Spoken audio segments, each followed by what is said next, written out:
जय जगन्नाथ। काली मु होटेल रे थिबा बेले काली दिन रो माने एक्सपीरियंस मोर मु कहिथिली। आज रो माने सब सरू सरू पाखापाखि 7:30 हो गला। तो बाहरी की बर्तमान घर को जाऊँगी। तो रास्ता रे टिके छिड़ा करी भाबिली जे भिडियोटी कर दिए कहीं मन रन मन रखी भी किसी लाभ ना कहीं जहाँ जानवर थिला जानलु जहाँ अनुभव करार थिला कलु ताको आ रखी साइती रखी कौन लाभ से भिडियोटी कर दूची जहाँ होता संपूर्ण भाव आपन को जन दूची। काली रो जो अनुभव थिला मु आपन को कही जे मोर जो माने मोर जो जन्म समयर कथा माने गर्भावस्था रे थिबा समय रे तापरे बाहर को आसीबा बेले बा आसीबा समय रे तार माने पूरा जो विजुअल माने तार जो माने सब किछि मो स्पष्ट भाव रे देखुतली जेमिति एचडी कैमरा रे देखिला भलिया आउ फील भी करि पारुथली। आउ काली माने मु केबे कांदेनी कौन भी परिस्थिति आसिले जहाँ भी हूँ किंतु कांदेनी किंतु काली माने ऑटोमेटिक माने कांद लगी आखिरु लुह झरी थप थप होना माने एटा हेइथिबो किछि इमोशनल हेइथिबो कि कौन जहाँ भी हो। तो जेमिति कि मु कहितली जे जने आंटी को सहित माने पाखापाखि तांकर 55-56 बयस हो मु तांको केबे आगुरु देखिनी कि चिन्हिनी किंतु तांको सहित जो माने इंटरेक्ट मु करी।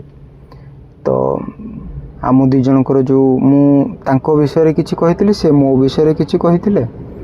तो माने केमिति कहितले कहला इंट्यूशन माने हमर जो आंतरिक आवाज मेडिटेट करिकि जेते बेले आमे कोनसी जिंस जानिया पे चाहूछु तो फास्ट गाइड करिकिना डीप जाइकिना डीप डीप डीप टिके जाइकिना मन जेते शांत हो जाए तापरे जो माने ऑटोमेटिक से माने आसे अंतरात्मा रो गोटे आवाज आसियो से जाइकिना जो जिनसडा आमे माने फील करिकिना तांको घर विषय रे हो परिवार विषय रे हो तांकर माने जन्म निज एमती थिला। तो से मध्य मोर कहिथिले मु तांकर कहिथिली। तो से भितरु पाखापाखि आम दुई जनकर मैच करथिला 60% एवरेज। तो एथिरु आपण टिके जानि परिबे जे प्रकृत रे आमे सेठी जो जाइथिलु पाखापाखि माने 70 जन लोक थिलु सेतिरे बहुत लेडीज थिले आउ माने जेंट्स भी थिले सेतिरे अनेक डॉक्टर्स इंजीनियर्स एंड हीलर्स आउ हाउसवाइफ स्पिरिचुअल मास्टर्स आदि सब थिले। ता भितरे मु बोधे सबुठारु कम एनर्जी वाला कना मेडिटेट मु बहुत दिन हैला छाड़ी देइछि।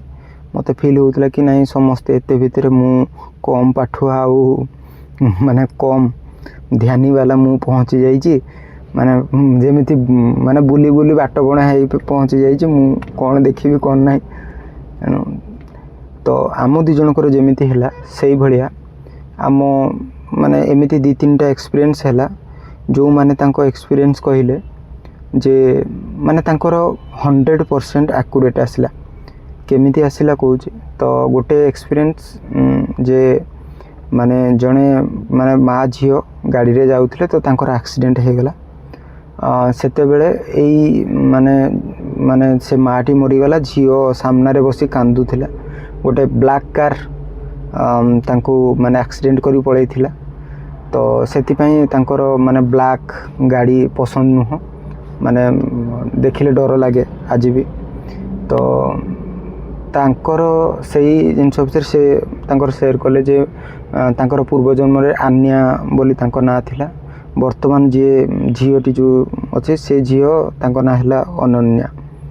आउ से जो ब्लैक गाड़ी जो धक्का करी थिला तार नंबर प्लेट मध्य कहले UK 08 समथिंग आउ से जगार ना मध्य कहले पूरा एमती तांकर पूरा 100% एक्यूरेट आसला आहरी बहुत मास्टर्स तांकर निज निज अनुभव कही तो आमे ये जो प्रक्रिया करूथलु बा ये जो दीदिन माने थिलु सेतिरे जदि माने मु किसी जानिनी कहले चले जदि मु जाइची माने सेटा देखंतु माने इमेजिनेशन कहबानी आमे ताकू कि माने भावनात्मक मु भाबिकिना से जिनसडा को क्रिएट करूची बोली कहि हबो नाही सेटा ऑटोमेटिक आसुथिला आउ माने जो जिनसडा आसुथिला सेटा पूरा फील करूथलु माने जेमिति कि स्मेल हो बा माने गोटे तार माने जेमिति पहाड़ ऊपर को जाइछु पहाड़ ऊपर जेमिति पवन बाजे सेई भलिया तार गछलता तार सुगंध माने माटीर जो टिके ओदालिया माटी से जिनस पूरा आमे पूरा अनुभव करि पारथुले ए जिनस को तो काली अनुभव परे आजिर अनुभव जोड़ा मु काली जोड़ा कही कि माने आमे मरी जाइथिली पाखापाखि 47 इयर्स रे सेति पई मोरो माने टिके मु बहुत काम करिया पई चाहूथली करि पान नथली सेति पई मोरो राग थिला किंतु मोरो पेटरे टिके गैस अछि तो प्राय समस्ते जानले जे तमरो स्वास्थ्यर जदि समस्या किछ अछि तल तार कारण खोजो तो जेतले आमे ता कारण खोजिया पे गेलु मु जानिथिली जे जेतले आज की 10 वर्ष पूर्वे मु काम करथिली सेते बेले पाखापाखि माने मु लेट रे सुए आउ उठे 11-12 तो सकाळ खाइबा स्किप हो जाए सेति पई सेई दिन थारु मोरो गैस्ट्रिक प्रॉब्लम अछि बोली मु जानिथिली तो आज जो प्रोसेस करा गला से प्रथमे कहले ना ठीक अच्छे जी जहाँ आसिया कथा आपड़ जातु भितर को डीप डीप डीप जाइए आप खोजतु से जिनसा जिते आम गल माने टिके डीप को गलु तो ताठारू माने जो जिनसा मु मन रखिनी माने देखंतु गोटे छोट छुआर माने माने स्मरण शक्ति माने मन रखि केते आपण माने भी रखी मन रखि पाखापाखि 4 वर्ष 5 वर्ष कि 6 वर्ष किंतु 3 वर्ष पूर्वर से जिनसा आप मन रखिंट कि से आमको जिते बड़े ये करागला तो फील है आम से जिनसा दृश्य पूरा देखिलु जे मो माँ जी थी जन्म कला माँ से माने जंगल को काठ आने जाते तो काठ आने जो जाती टिके लेट करती तो मु छोट छुआ जेहेतु मु कांदी कांदी रहे किंतु खाएनी माने खाइया को पाएनी से जिनसटा मोर से दिन ठारू मोर बोली आसला मेसेज आसला तापरे पुणी आउ टिके डीप कला बेलू तार जो पूर्व जन्म कथा मन पड़ला एमती गोटे माने माने जंगल कहबिनी ताकू माने जंगल रास्ता माने जंगल भितर जमती माने माने घास फास उठी थिबो मझिरे मझिरे माटी उच्चा नीचा फाटी जाइथो माटी किछि एमती सब रास्ता अछि तो से भितर मु कोडे गोटे जाउथिली जेतले माने समथिंग मु पिंदी थिली बहुत पुराना कालिया माने एटा कोन कहबो कपड़ा खंडे पिंथिली आउ एठी किछि पिंदी नथिली पतला शरीर आउ टिके माने ये हे जाइथिला माने ब्लैक कलर माने माने माने ये कलरटा तो मु जाऊची रास्ता रे तो मु खाइनी पीनी मु भोकरे आउटु पाउटु होउची किंतु मु खाइया पई पाउनी आउ मु सेठी पानी माने अछि पानी गोटे लोटारे अछि किंतु मु पानी पीनी मु सेठी ही शरीर त्याग करिछि मु सेटा देखुथिली फील करूथिली तापरे सेठो जेतले आसिली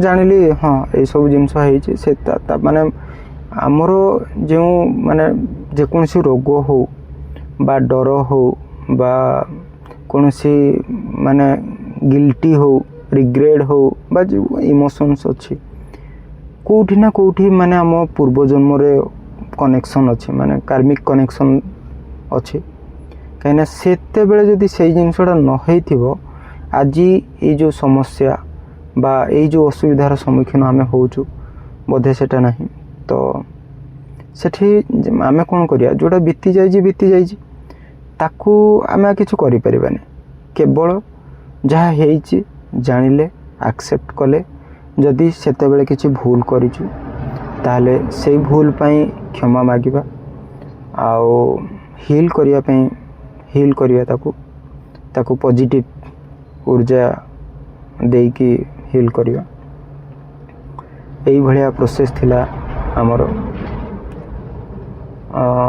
ସେକେଣ୍ଡରେ ମୁଁ ଗୋଟେ ମାନେ ଝିଅର ଜନ୍ମ ନେଇଥିଲି।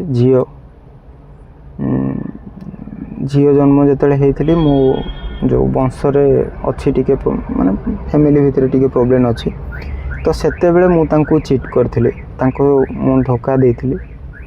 ଆଉ ସେମାନେ ସବୁ ମାନେ କିଛି କହିନଥିଲେ, କିନ୍ତୁ ମୁଁ ତାଙ୍କ ଆଖିକି ଦେଖିଥିଲି, ତାଙ୍କ ଆଖି ହିଁ ସବୁ କିଛି ପ୍ରାୟ କହିଦେଉଥିଲା। ତ ଏଇଭଳିଆ ଅନୁଭବ ଥିଲା। ମୋ ମାନେ ସାଇଡ଼ କି ମୋ ପଛରେ ଯେଉଁମାନେ ଥିଲେ, ସେମାନେ ଯେଉଁ ବସିଥିଲେ, ସେମାନଙ୍କର ଅନୁଭବ କହିଲେ ସେମାନେ ଏଇଭଳିଆ ଅନୁଭବ କରୁଥିଲେ ଯେ ସେମାନେ କାନ୍ଦୁଥିଲେ ପୁରା, ମାନେ ଏତେ ଜୋରରେ। ସେମାନେ ମାନେ ଭୁଲ ତ କରିଛନ୍ତି, କାହିଁକିନା ସେଇଟା ହେଇସାରିଛି। ଏଇ ଟିକେ ଟିକେ ଭୁଲ ମାନେ ଆଜିର ଯେଉଁ ଆମର ମାନେ କିଏ କାହା ସହିତ ଯେଉଁ ସମ୍ପର୍କଟା ଭଲ ପଡ଼ୁନି, କିଏ ଆମକୁ କିଏ ଶତ୍ରୁ ବୋଲି ଭାବୁଛି, ଏଇଟା କେଉଁଠି ନା କେଉଁଠି ସେଇ କାରଣରୁ ମାନେ ଜନ୍ମିଛି ସବୁ। ତେଣୁ ଏଇଭଳିଆ ସେକେଣ୍ଡ ଥର ମାନେ ସେକେଣ୍ଡ ଜିନିଷଟା ହେଲା। ଆଉ ଥାର୍ଡ଼ ଜିନିଷଟା ହେଇଥିଲା ଯେ ମୁଁ ମାନେ ଲଣ୍ଡନରେ ମାନେ ଗୋଟେ ପ୍ଲେଗ୍ରାଉଣ୍ଡ ଭିତରେ, ତ ମୋ ପିଲା ଛୁଆ ମାନେ ଯେଉଁ ଫାଷ୍ଟ ଦିନ ଯେଉଁ ଦେଖିଥିଲି, ସେତେବେଳେ ମୁଁ ମୋ ସ୍ତ୍ରୀର ମୁହଁ ଦେଖିନଥିଲି କି ମୋ ସାଇଡ଼ରେ ଥିବା ମୁହଁ ଦେଖିନଥିଲି, କିନ୍ତୁ ଏଇଥର ମାନେ ମୁଁ ସେଠି ଜନ୍ମ ହେଇଛି। ମୋ ଛୁଆ 2 ଜଣ, ଝିଅ 2 ଜଣ, ପୁଅ ଜଣେ, ସେମାନଙ୍କୁ ଧରିକିନା ମୁଁ ଦୋଳି ଖେଳୁଛି। ଆଉ ମୋ ସ୍ତ୍ରୀ ଯିଏ ସାମ୍ନାରେ ରହିକିନା ଆମକୁ ପୁସ୍ କରିକି ମାନେ ଆମ ସହିତ ମଧ୍ୟ ଖେଳୁଛନ୍ତି। ମୋ ମାଆଙ୍କର ମୁହଁ ଦେଖିଛି, କିନ୍ତୁ ସେ ସବୁ ଅଲଗା। ମାନେ ଆଜି ଡେଟ୍ରେ ଯେଉଁମାନେ ମୋ ମାଆ ଅଛନ୍ତି କି ମୋ ସ୍ତ୍ରୀ ଅଛନ୍ତି, ତାଙ୍କ ମୁହଁ ଅଲଗା, ସେ ମୁହଁ ଅଲଗା, ପୁରା ଭିନ୍ନ ଭିନ୍ନ। ମାନେ ସେ ଯେଉଁ ମାନେ ବୁଢ଼ା ମାନେ 47 ବୟସ ହଉ କି ସେ ଯେଉଁ ମାନେ ପେଟ ଭୋକିଲା ହେଇକିନା ମରିଯିବା ସେଟା ହଉ, ଏସବୁ ଡିଫରେଣ୍ଟ। ମାନେ ଏ ମୁହଁ ସହିତ ସେ ମୁହଁର କୌଣସି ମ୍ୟାଚିଂ ହିଁ ନାହିଁ, ଏ କଲର୍ ସହିତ ସେ କଲର୍ର ମ୍ୟାଚିଂ ନାହିଁ, ପୁରା ଭିନ୍ନ। ତ ସେଇଟା ଥିଲା। ସେଠି ଯେଉଁ ଖେଳୁଥିଲୁ ଇଏ କରୁଥିଲୁ, ସେତେବେଳେ ସେ ଜିନିଷଟା ଫିଲ୍ କରିପାରୁଥିଲୁ ଆମେ। ମାନେ ଘର ମଧ୍ୟ ଦେଖୁଥିଲୁ, ଏଇଭଳିଆ ଘର, ସେ ଯେଉଁ ନାଲି ଇଟା ସମଥିଙ୍ଗ ସେଗୁଡ଼ା ଥିଲା। ଆଉ ଯେତେବେଳେ ମାନେ ମୁଁ ମାନେ ସେତେବେଳେ ମୁଁ ସ୍ମୋକ୍ କରୁଥିଲି, ପ୍ରାୟ ପାଖାପାଖି ବହୁତ ସ୍ମୋକ୍ କରେ। ଆଉ ମୁଁ ଜଣେ ମାନେ ମୋର ପେଶା କ'ଣ ମୁଁ ଜାଣିନି, କିନ୍ତୁ ସେଇ ଟାଇମ୍ରେ ଜଣେ ଲେଖକ ଥିଲେ। ଲେଖକ ମିନ୍ସ ବହି ଲେଖନ୍ତି। ତ କ'ଣ ବହି ମାନେ ଲେଖିଛନ୍ତି ବୋଲି କ'ଣ ଗୋଟେ ଆସିଲା, ମୁଁ ଟିକେ ଫୋକସ୍ କରିଥିଲି। ତ ଆସିଥିଲା ଯେ ଦ ବ୍ଲୁ ରିଭର। ମୁଁ କହିଲି ବ୍ଲୁ ରିଭର ବୋଲି ଜଣେ ବହି କାହିଁକି କିଏ ଲେଖିବ? ଆରେ ନଦୀ ତ ସେମିତି ବହି ଯାଉଛି, ସେ ଟିକେ ହଁ ନୀଳ ଟିକେ ଦେଖାଯାଏ, ତା ପାଇଁ କ'ଣ କିଏ ବହି ଲେଖିଥିବ କି? ମୁଁ ପରେ ଗୁଗଲ୍ କଲି, ତ ଲେଖିଥିଲା ଅଥର ବି ସେଇଭଳିଆ କ'ଣ ଗୋଟେ ନାଁ ଆସିଥିଲା, ଛୋଟ ନାଁ, MK ସମଥିଙ୍ଗ କ'ଣ MM ଏଇଭଳିଆ ଆସିଥିଲା। ଆଉ ସେ ଯେଉଁ ଜାଗାରେ ଆମେ ଖେଳୁଥିଲୁ, ସେଇ ଜାଗାର ବୋର୍ଡ଼ରେ ମଧ୍ୟ ଲେଖା ହେଇଥିଲା ସେ ଜାଗାର ନାଁ, କିନ୍ତୁ ସେଟା ମାନେ ମିକ୍ସିଂ ଥିଲା, ମାନେ ଇଂଲିଶ ଉର୍ଦ୍ଦୁ ସମଥିଙ୍ଗ ମିକ୍ସିଂ ଥିଲା। ମୁଁ ତାକୁ ଠିକ୍ ସେ ପଢ଼ିପାରିନି। ଆଉ ଯେତେବେଳେ ମୁଁ ସେଠି ଖ୍ରୀଷ୍ଟିଆନ ଥିଲି, ଖ୍ରୀଷ୍ଟିଆନ ମିନ୍ସ କ'ଣ ପାଇଁ, କାହିଁକିନା ଯେ ଯେଉଁ ମଲା ପରେ ଯେଉଁ ବାକ୍ସ ଭିତରେ ରଖନ୍ତି, ମୋତେ ସେଇ ବାକ୍ସ ଭିତରେ ରଖିଥିଲେ। ମୋ ପିଲାମାନେ ସାଇଡ଼ରେ କାନ୍ଦୁଥିଲେ, ମୋ ସ୍ତ୍ରୀ ମଧ୍ୟ କାନ୍ଦୁଥିଲା, ଆଉ ପ୍ରେୟାର ବି ଚାଲିଥିଲା। ସେଇଟା ମୁଁ ପୁରା ଫିଲ୍ କରିପାରୁଥିଲି। ଏଇଭଳିଆ ସବୁ ମୁଁ ଦେଖୁଥିଲି ମୋର ଜନ୍ମ ମାନେ ଏଇ ଭିତରେ 2 ଦିନ ଯାକ ମୋର ଗଲା। ଆକ୍ଚୁଆଲି ମୁଁ କ'ଣ ଦେଖୁଥିଲି, କ'ଣ ଅନୁଭବ କରିଥିଲି, ତାକୁ ଯଦି ମୁଁ ମାନେ କହିବା ପାଇଁ ଚାହୁଁବି, ଯେଉଁ ମୋ ଅନୁଭବଟାକୁ, ମାନେ ସେତେବେଳେ ମୁଁ କ'ଣ ମାନେ ମୁଁ ଯେତେବେଳେ ମେଡ଼ିଟେସନ୍ରେ ମୁଁ ଅଛି, ମୁଁ ସବୁ କିଛି ଜାଣୁଛି, ଫିଲ୍ କରୁଛି, ମାନେ ଦୁଃଖ ଲାଗୁଛି ଯେ ମୁଁ ଦୁଃଖୀ ବି ହେଉଛି, ମାନେ କେମିତି ମୁଁ କହିବି ଆପଣଙ୍କୁ, ସେ ଅନୁଭବ ହିଁ ଗୋଟେ ଭିନ୍ନ ଧରଣର ଥିଲା। ଏଥିରୁ ମୁଁ ବୁଝିଗଲି ଯେ ପ୍ରକୃତରେ ଆମେ ଯାହା ବି ହଉ ସୁଦ୍ଧା ବର୍ତ୍ତମାନରେ ମାନେ ସେମିତି କିଛି ଭୁଲ କରିବାନି ଯେଉଁଟାକି ପୁଣି ମାନେ ଗୁନ୍ଥି ହେଇକିନା ସେ ଜିନିଷ ରହିବ। ଆମ ସାଇନ୍ସରେ କୁହାଯାଇଛି ଯେ ଆମେ କ'ଣ କହିଲ ମୁଣ୍ଡକୁ ମାନେ ମସ୍ତିଷ୍କର 4% କେତେ ଆକ୍ସେସ୍ କରୁଛୁ, କିନ୍ତୁ ଆହୁରି 80% ଯେଉଁଟାକି ସେ ଭିତରେ ସ୍ମୃତି ହେଇକିନା ଅଛି, ଆମେ ତାକୁ ଆକ୍ସେସ୍ କରିପାରୁନୁ। ତାକୁ ଆକ୍ସେସ୍ କରିବା ପାଇଁ ଟିକେ ଶକ୍ତି, ଉର୍ଜା ଶକ୍ତି ଟିକେ ଦରକାର ଅଧିକା, ସେତିକି କଲେ ଯାଇକିନା ସେ ଆକ୍ସେସ୍ ହେଇପାରିବ। ତ ପ୍ରତ୍ୟେକ ଏଇଭଳିଆ ଯେଉଁ 3-4ଟା ଜନ୍ମ ସମଥିଙ୍ଗ, ତ ଆହୁରି ଅନେକ ଜନ୍ମ ଅଛି ଯେଉଁଟାକି ତାର ମଧ୍ୟ ମାନେ ଅନୁଭବ ଯଦି କରିବା ପାଇଁ ଆମେ ଚାହିଁବା ତ କରିପାରିବା। ଆମେ ପୂର୍ବ ଜନ୍ମରୁ ଶିକ୍ଷା ନେବା। ଆକ୍ଚୁଆଲି ଯଦି ଆମକୁ ବର୍ତ୍ତମାନରେ କିଛି ଫାଇନାନ୍ସିଆଲ ପ୍ରୋବ୍ଲେମ୍ ହଉ କି ରିଲେସନସିପ୍ ହଉ ବା ବାରମ୍ବାର ଆମେ ଧୋକା ଖାଉଛୁ, କ'ଣ ପାଇଁ ଖାଉଛୁ, ତାର ଯଦି ଆମେ ଚେଷ୍ଟା କରିବା ଯେ ନାଇଁ ପୂର୍ବ ଜନ୍ମକୁ ଯାଇକିନା ଆମେ ଚେଷ୍ଟା କରିବା ଯେ ସେଟା କ'ଣ ଭୁଲ ହେଇଛି, ସେଇ ଭୁଲଟାକୁ ମାନେ ସ୍ୱୀକାର କରି ଭୁଲ ମାଗି ଗ୍ରାଟିଟ୍ୟୁଡ଼ ଦେଇ ତାକୁ ହିଲ୍ କରିକି ଯଦି କରିବା ତାହେଲେ ହୁଏତ ସବୁ ଜିନିଷ ଠିକ୍ ହେବ। କାହିଁକିନା ସେ କର୍ମବନ୍ଧନଟା ହେବନି। ବର୍ତ୍ତମାନ ଯାହା ବି ଆମେ କରିବା ତାକୁ ଯଦି ଆମେ କ୍ଲିଅର୍ ନ କରିବା ତାହେଲେ ଅସୁବିଧା ହେଇଯିବ। ତ କେତେ ଗୁଡ଼ା କଥା ମାନେ ହେଲା ଏ 2 ଦିନ ମୋତେ କ'ଣ ଯେ ଲାଗିଲା, ଆଉ ମୋର ଯେଉଁ ମାନେ ଧାରଣା ଥିଲା ଏମିତି ସବୁ କେବେ ହୁଏନି, କାହିଁକିନା ମୁଁ ଏସବୁ ଜିନିଷ କେବେ ଦେଖିନି କି ଜାଣିନି, ବିଶ୍ୱାସ କରେନି, ସ୍ୱପ୍ନରେ ସୁଦ୍ଧା ହେଇନି। ତେଣୁ ଏଇଟା ଗୋଟେ ନୂଆ ଟାଇପ୍ର ଅନୁଭବ, ଭଲ ଲାଗିଲା। ଯାହା ବି ହଉ ସୁଦ୍ଧା ହେଲା, କିନ୍ତୁ ବର୍ତ୍ତମାନ ଯାହା ବି ମୋର ଆଗକୁ ମୋର ସମୟ ଅଛି କି ଯେତେ ଦିନ ମୁଁ ଅଛି, ମୁଁ ଚେଷ୍ଟା କରିବି ଯେଉଁ ଭୁଲ ସବୁ ପୂର୍ବ ଜନ୍ମରୁ ମୋର କରିଥିଲି କି ଯାହା ବି ହେଇଥିଲା, ଏଇ ଜନ୍ମରେ ସେ ଜିନିଷଟା ଯେମିତି ରିପିଟ୍ ନ ହଉ ତା ପାଇଁ ମୁଁ ଚେଷ୍ଟା କରିବି। ଆଉ ସମସ୍ତେ ଆପଣମାନେ ବି ଚାହିଁଲେ ଦେଖିପାରିବେ, ପାଷ୍ଟ ଲାଇଫ୍ ରିଗ୍ରେସନ୍ରେ ଆପଣ ଦେଖିପାରିବେ, କାହିଁକିନା ଏଇଟା ଗୋଟେ ଭଲ ପ୍ରକ୍ରିୟା, ଭଲ ମାନେ ଗାଇଡ଼ କରିକିନା ଯେତେବେଳେ ଇଏ କରାଯାଉଛି, ସେଇ ଟାଇମ୍ରେ ଆମ ଯେଉଁ ଇମୋସନ୍ଟା ବାହାରୁଛି, ଏମିତି ହୁଏ ବୋଲି ବି କେବେ ମୁଁ ଜାଣିନଥିଲି। ଆଉ ଏମିତି ବି ମାନେ ହେଇଛି ଅଛି, ମାନେ ମେମୋରି ବି ଅଛି, ତା ବି ମୁଁ ଇମାଜିନ୍ କରିନଥିଲି। ଯାହା ହଉ ଗୋଟେ ଫ୍ଲୋରେ କହନ୍ତିନି ଗୋ ୱିଥ୍ ଫ୍ଲୋରେ ଯାଇକି ସବୁ କିଛି ଆମେ ଦେଖିଲୁ, ଅନୁଭବ କଲୁ।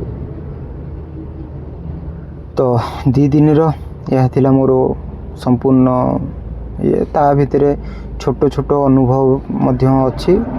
ଆଉ ମୋ ଯେଉଁ ଥିଲେ ସବୁ କଲେଜ ଥିଲେ, ମାନେ ସେମାନେ ମଧ୍ୟ ଅନୁଭବ ମଧ୍ୟ ସେୟାର କରିଛନ୍ତି, ତାଙ୍କର ମଧ୍ୟ ଡିଫରେଣ୍ଟ, କାହା ସହିତ କାହାର ମ୍ୟାଚ୍ କରୁନି। ତ ଏମିତି ଥିଲା 2 ଦିନର ପାଷ୍ଟ ଲାଇଫ୍ ରିଗ୍ରେସନ୍, ପୂର୍ବ ଜନ୍ମର କଥା। ତ ଆଜି ପାଇଁ ଏତିକି, ମୁଁ ଏଇଠି ଏତିକି କହି ଶେଷ କରୁଛି। ବାକି ଅଛି ଯେଉଁଗୁଡ଼ାକି ଅଛି ଟିକେ ଟିକେ, ସେଗୁଡ଼ା ସବୁ ଥାଉ, ପର୍ସନାଲ୍ ଟିକେ ଅଛି। ତ ଆଜି ପାଇଁ ଏତିକି, ଧନ୍ୟବାଦ।